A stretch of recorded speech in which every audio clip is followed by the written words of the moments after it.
Hi, this is Bill Federer, and I thought we would talk about some of the courageous women during the Revolutionary War.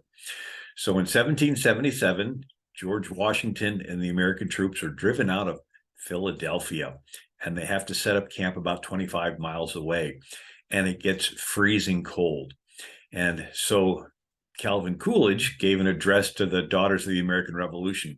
He said, "We have been told of the unselfish devotion of the women who gave their own warm garments to fashion clothing for the suffering Continental Army during that bitter winter at Valley Forge. The burdens of the war were not all borne by men." So, in that freezing cold winter, about 2,500 soldiers died of hunger, typhoid, jaundice, dysentery, pneumonia. But the women were the medical corps. They were the ones that scavenged for food. They were the ones that cooked and cleaned the clothes. They're the ones that sewed the uniforms and sewed the blankets. And this was an army that was thrown together at the last minute. There were no government issued anything. And the women were called camp followers, but that term doesn't do them justice because they were basically doing all the support work for the army. And they were organized by Martha Washington and Lucy Knox, the wife of Colonel Henry Knox, and Katie Green, the wife of General Nathaniel Greene. So the generals' wives were organizing these women to take care of the army. And they were so important. One of the ladies, Mrs. Westlake, described Martha Washington and said, "I've never in my life knew a woman so busy from early morning until late at night as was Lady Washington, providing comforts for the sick soldiers." Well, Esther Reed, the wife of Officer Joseph Reed, and Sarah Franklin Bach, the daughter of Ben Franklin, organized the Ladies of Philadelphia, and they raised $300,000 for General Washington to buy clothes for the army. So they weren't just camp followers, they were out there fundraising for the army. The situation was that the states would have their own militias, and it was the Articles of Confederation. We did not have a US Constitution yet. And so the central government had no power to tax. It was dependent on the states giving voluntary donations. Well, the states were busy fighting their own battles. They didn't want to give up extra money. And so George Washington's Continental Army was always lacking funds. And so the women were raising money for George Washington's army. During the Revolution, Lucy Knox left her loyalist British family, and they got on a boat and sailed to England, and she never saw them again. And then Lucy Knox and her husband would be following the army for over 20 years. They did not have a permanent home. They were always following the army. So the women played a very important part of the revolution.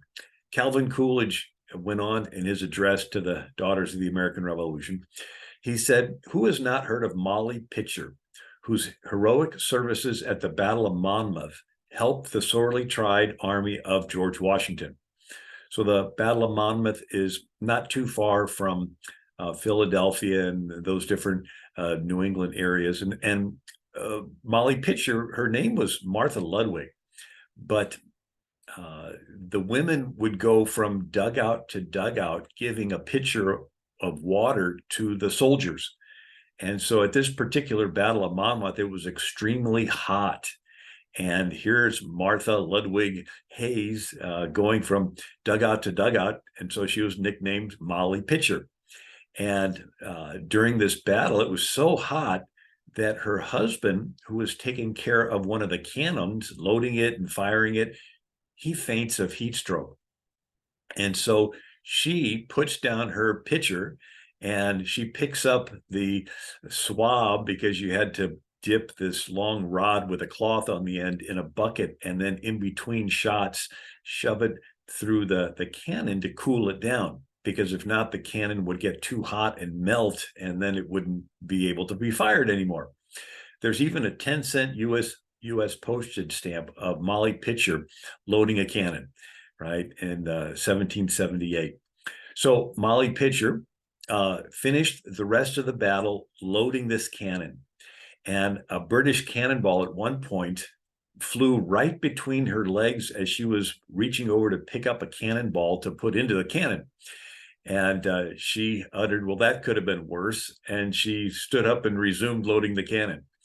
And so there was a soldier, Joseph Plum Martin, who wrote in his diary, "A woman whose husband belonged to the artillery and who was then attached to a piece, a cannon, in the engagement, attended with her husband at the piece while in the act of reaching a cartridge and having one of her feet as far before the other as she could step, a cannon shot from the enemy passed directly between her legs without doing any other damage than carrying away all the lower part of her petticoat. Looking at it with apparent unconcern, she observed that it was lucky it did not pass a little higher, for in that instance it might have carried away something else," and continued her occupation. So here she is just loading the cannon. And so they have a historical marker for Molly Pitcher in Philadelphia. She's nicknamed Sergeant Molly, and she was issued a warrant as a non-commissioned officer. Another woman during the Revolution in a similar story, her name was Margaret Cochran Corbin, and she was the wife of an artilleryman, John Corbin. Well, on November 16th, 1776, John Corbin is fighting with 2,800 Continental soldiers defending Manhattan's Fort Washington. They were being attacked by 9,000 German Hessian mercenary troops. And mercenary means that they were hired from Germany to fight against America. Well, Mary Corbin was bringing water in buckets to swab the cannons when her husband was killed. And she immediately took his place at the cannon and helped return fire. Seriously wounded in her arm, Margaret Corbin, Captain Molly, as well as she was called, was the first woman in U.S. history to be awarded a military pension. And then there is Prudence Cumming Wright and Sarah Shattuck. Now, these are two women that when the Americans left the town of Pepperell, Massachusetts to go fight, they were in charge of the town. And so they organized a woman's militia, and it was called Mrs. David Wright's Guard. And they used weapons, everything from muskets to farm tools, and they would prepare and train and drill and be ready to defend Pepperell against the British. Now, the women, in addition to being camp followers and raising money, they had to work the farms. They had to defend against the Indians that the British were stirring up. They had to raise their families, and then they had to organize boycotts. So we were buying stuff from the British. The British would buy cotton from America, take it to the textile factories because the Industrial Revolution was beginning, and they would make it into bolts of cloth. And so you would buy this bolt of cloth and sew the clothes. Well, when the women boycotted British goods, it also meant boycotting British cloth. And so the women had to go back to spinning wheels, which is where you take the wool from a sheep and you pull it, and then it grabs together and turns into thread, and they'd have spinning wheels. Very, very time consuming. But the women were willing to do this to boycott the British goods. Another woman acted as a spy, and they were also saboteurs. And this is dangerous because if you're a spy and you're caught, you're killed. If you're an enemy caught in your uniform, well, then you get kept and traded for one of the other country's soldiers that are captive on the other side. But if somebody's doing military stuff without a uniform, you just get killed. And so these were dangerous roles. Now, we're all familiar with Abigail Adams, Mercy Otis Warren, Dolly Madison, and Deborah Reed Franklin. But there was one lady named Kate Moore Berry. She was the heroine of the Battle of Cowpens in South Carolina. And so she, sort of like Paul Revere, she gets on her horse and she rides through the back trails of South Carolina to warn the Americans and to round up the militia, including her husband, to join General Daniel Morgan to fight the Battle of Cowpens on January 17th, 1781. Another 16-year-old Sybil Ludington And so she does a Paul Revere type ride on April 26th, 1777. So at nighttime, she rides 40 miles on horseback through Putnam and Dutchess counties, waking up the Patriots and yelling for them to join the militia led by her father, Colonel Henry Ludington. And she was, they have historical markers up along the different paths that she rode there toward Danbury, Connecticut. Another lady is Lydia Derrig.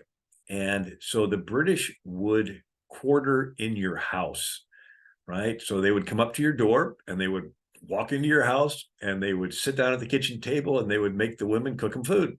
And then they would go into the bedroom and they say, we're going to sleep in this bed. And then they just took over the house. It's called quartering in the house. And so a little Quaker lady, Lydia Derrig, the British commandeered her house. And she not only had to cook and clean for them, but she had to live in the attic with her son instead of the bedroom. But she listened through the wall and would listen through the floor. And she would hear the plans that the British were doing. And she would write them on small pieces of paper and then wad them up into little balls and then make little felt buttons for her son's vest. And then she would tell her young son to go out and meet Washington's men. And they would snip the buttons off the vest and take them to George Washington, and he would unfold them and read the note. And one of these notes saved Washington from being ambushed and killed at White Marsh because of this intelligence that he got. So Lydia Derrig possibly saved George Washington's life. Another is 22-year-old Deborah Champion. She acted as a spy, sort of like, it was September of 1775. And her father was in charge of the commissary, the bringing of supplies to General Washington. And the father needed to get an urgent message to Washington, but the British had checkpoints on every single road and you couldn't go past them. And so she dressed up as an old woman with a big bonnet that hung over her head. And she took the important papers and hid them in the bodice of her linsey woolsey dress. So the dresses with all the big skirts in there, and she hid the papers in there and she went past the British. And another is Anna Smith Strong. And she was part of the Culper spy ring. What's that? Well, the British took over New York City, and Washington needed information to figure out what are they going to do next. And of course, this is the time when Nathan Hale, the young 21-year-old college graduate, agrees to be a spy, and he gets caught and hung. So it was dangerous. But this Culper spy ring, there was a guy, Richard Townsend, and he pretended to be a loyalist to the British, and he would sort of hang around and listen. And then he would go to a tavern and tell the owner of the tavern, Austin Rowe, what he had heard. And the tavern owner would get it to a guy named Abraham Woodhull. And then they needed to tell the Americans on the other side of Long Island Sound that there was some information. But they couldn't just, shout. And so the signal was Anna Smith Strong would hang her laundry with certain colors on one side and certain colors on the other side. And the American on the other side, Caleb Brewster, would look through a telescope. And when he saw the laundry hung up in a certain way, then he knew there was a message for George Washington. And he would row across the Long Island Sound and get the message and take it to Major Ben Talmadge, who would give it to George Washington. Involved, but here, who would think that a woman hanging her laundry is part of helping the American cause? And then there's Nancy Hart, and she was in her cabin while her husband was off being part of the war. Well, the British show up and they quartered in her house, and they shot her prize turkey and ordered her to cook it for them. And she was not too happy, but she decided she would oblige them, and she would serve them corn whiskey just to get them a little bit, not paying as much attention. And while they were, she's moving back and forth in the cabin cooking, and they're busy talking, she would take one of their muskets and move it to the other side of the cabin. And her daughter was waiting there. There were like a little crack in the wall, and she would hand the musket to the daughter, and Then she would move another musket, and she'd serve him more corn whiskey and be happy. Then she'd move another musket, and move until she finally got them all over there. And then the one British soldier noticed what she was doing, and he gets up from the table, and the daughter cocks the musket, hands it to the mom, who immediately pulls the trigger and kills the guy. And before the other ones can move, the daughter cocks the next musket and hands it to the mom. And she says, the next one that moves gets killed, and she shoots the next one. And so the other ones are like, not going to move. And there's 6 of them all together. And so the daughter had handed the mom a third musket. And she keeps them at gunpoint until her husband comes home. And she insists that all of them be hung. And they hang them and they bury them. And it was just a story that was being passed around until 1912. They were putting in a railroad track by the old Hart farm, and they were grading through the hillside, and they uncovered 6 nicely dug graves with British bodies in them. So it was a real story of Nancy Hart. And another Mary Bratton, and there was her husband, Colonel William Bratton, had blown up a cache of gunpowder, or the wife did, while the husband was off fighting. And the British were upset that their gunpowder got blown up. And so they went to her and said, did you blow it up? And she goes, yes, I did. And the one British officer puts a reaping hook to her throat. That's those curved, very sharp things that they would use to slice the wheat and so forth. And he held it up to her throat and said, tell me where your husband is, or I'm going to cut your throat. And she refused to tell. And so he ends up not killing her. And then they're having a battle on the front lawn of the house, and the bullets are flying through the wooden cabin. And she takes her young son. She first throws a bucket of water on the coals in the fireplace to cool them down, and then sticks her young son up the chimney, because the chimney was made of stone, and it was the only place in the house that you couldn't get, a bullet couldn't go through.